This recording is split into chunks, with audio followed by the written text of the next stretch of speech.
All right, I want to turn the corner if we can. I know there's been a lot of controversy over some statements that you've made, again, questioning President Obama, whether or not he was born here in the United States, an American citizen. You've even said, you say you're sending a team of researchers to Hawaii to take a look at whether or not that is the case.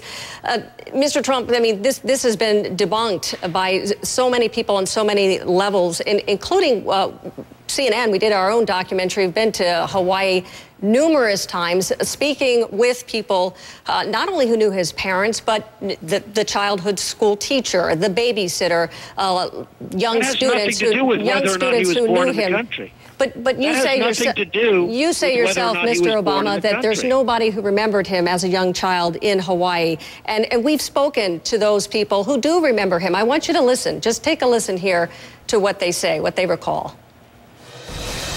He was very funny. He was really warm, friendly, kind of a prankster. Smile, big smile. Lefty, a nice little left-handed jump shot from the corner, and and nothing but net very often. So, Mr. Trump, I mean, in listening to people who are there in Hawaii who recall him as a boy, you say there was no one who recalled him from kindergarten or from his young childhood on The View. There are people who are there who recall him being born there. The governor says that he recalls him being born there. There is evidence that he's proven forward. I'm sure the governor really recalls him. I think the governor's taken a bullet for the party. Look, I didn't say that. You have to be born in the country. If he was 3 years old or 2 years old or 1 year old and people remember him, that's irrelevant. You have to be born in the country. There's no birth certificate. There's only a certificate of live birth, which is a totally different thing and a much, much lower standard. There are no hospital records. His own family doesn't know what hospital he was born in Hawaii, but you have no hospital records in any of the hospitals that he was born in. No bills, no room numbers, no nothing. They do have for other people, but they don't have for Obama. His grandmother in Kenya said that he was born in Kenya. Now, he could have been born, and she said it very strongly, that he was born in Kenya. She was there when he was born. And the newspapers were a week late, so he could have been born in Kenya and gone over to the United States, and everybody wants to be a U.S. citizen, and his grandparents put an ad in saying that he was born in the United States because of all the benefits you get from being born in the United States. I think CNN has not done a very good job. I have to interrupt here because I know what you're talking about. I know the report you're talking about. Within that interview itself, it has been discredited.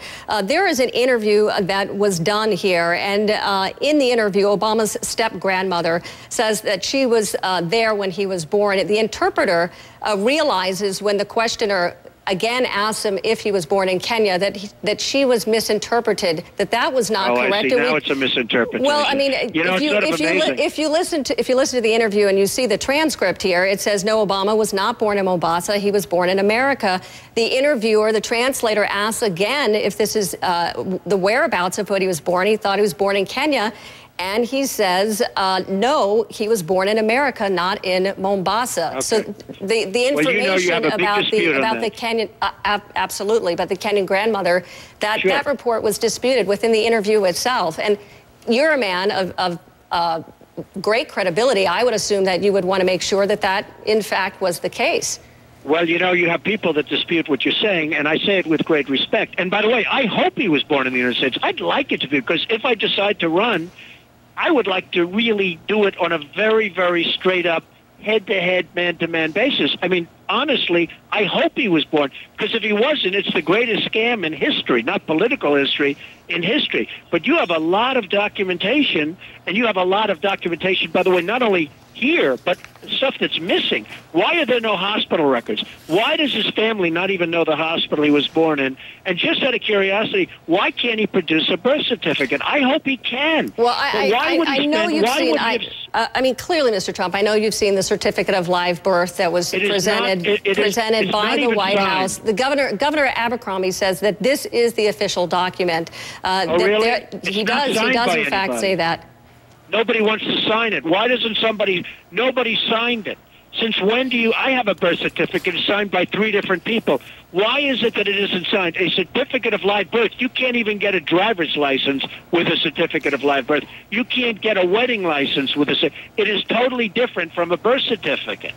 I think you're, and obviously, you really believe, researchers... And let me ask you this. Do you really believe that the governor of the state of Hawaii was there when he was born. Give me a break. I've spoken to the governor of Hawaii, Abercrombie, when I did the documentary on the president. He's very close friends with the mother as well as the father. I wouldn't be surprised if he hardly knew relationship.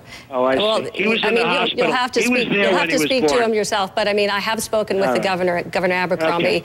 and I know this is a debate. It continues, but I mean, clearly there is information and there's evidence on this side that point to the fact that the president was born in Hawaii. But I know that this is not an issue that is really all that important to American voters. Our latest poll is showing that 70% want to move on and talk about some other things. I'm glad that What we had about the 30%? Do they not count?